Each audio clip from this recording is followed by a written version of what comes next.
কি হলো? লাউ দেখলে সেই সবজিটা সকলেই স্কিপ করে নিশ্চয়ই, তাই তোমরাও রেসিপিটা স্কিপ করবো ভাবছো? না না, এটা কিন্তু লাউয়ের কোপ্তা। যেমন সফট সেরকমই ক্রিমি, মুখে দিলেই মিলিয়ে যাবে।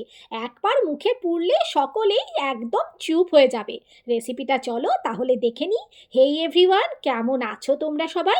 পিয়ালি রন্ধনশালায় তোমাদের সকলকে স্বাগত জানাই। কোপ্তা বানানোর জন্য আমি নিয়েছি একটা কচি মতো লাউ, সেটার অর্ধেকটা আমি নিয়ে নিয়েছি। এবার একটা গ্রেটারের সাহায্যে আমি মিহি করে গ্রেট করে নিয়েছি। এবার যেটা করতে হবে সেটা হচ্ছে হাত দিয়ে চেপে চেপে ভালো করে লাউয়ের জলটাকে ঝরিয়ে নিতে হবে। যতটা পারবে ততটা জলটাকে বের করে দেবে। চাইলে তোমরা কাপড়ও ব্যবহার করতে পারো।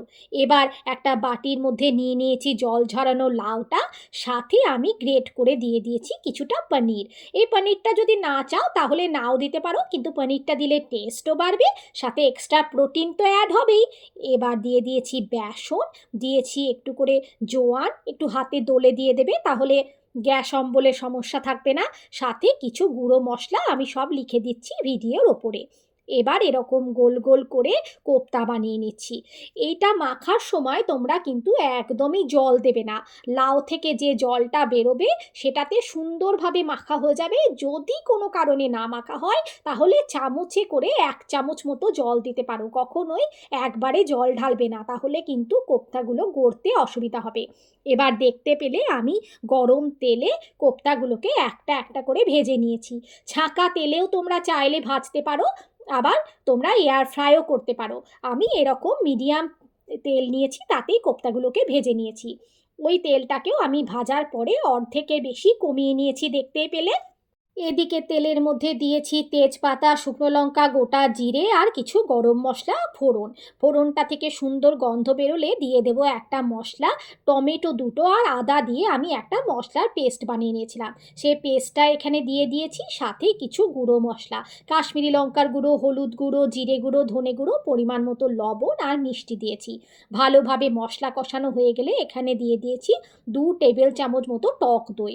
টক দইটা দিয়ে ভালোভাবে মশলা কষিয়ে যখন তেল ছেড়ে দিয়েছে, দিয়ে দিলাম পরিমাণ মতো গরম জল। অবশ্যই গরম জল ব্যবহার করবে, তাহলে রান্নার টেস্টটা অক্ষুণ্ণ থাকবে। ভালোভাবে ফুটে উঠলেই দিয়ে দিলাম ফ্রেশ ক্রিম, এতে দারুণ একটা ক্রিমি টেস্ট আসবে। ঝোলটা খুব বেশি আমি করব না, গ্রেভিটা যেহেতু কমই রাখবো। এবার দিয়ে দিচ্ছি একটা একটা করে লাউয়ের কোপ্তাগুলো। এই গ্রেভিটা তোমরা অন্যভাবেও অ্যাড করতে পারো। কোপ্তাগুলোকে একটা বাটিতে বা প্লেটে সাজিয়ে ওপর থেকে গ্রেভিটা তোমরা অ্যাড করে দিতে পারো, তাহলে কোপ্তাগুলো একদমই ভাঙার চান্স থাকবে না। তবে আমি যেভাবে দিয়েছি সেভাবে দিলেও সাবধানে একটু করলে কোপ্তাগুলো একদমই ভাঙবে না।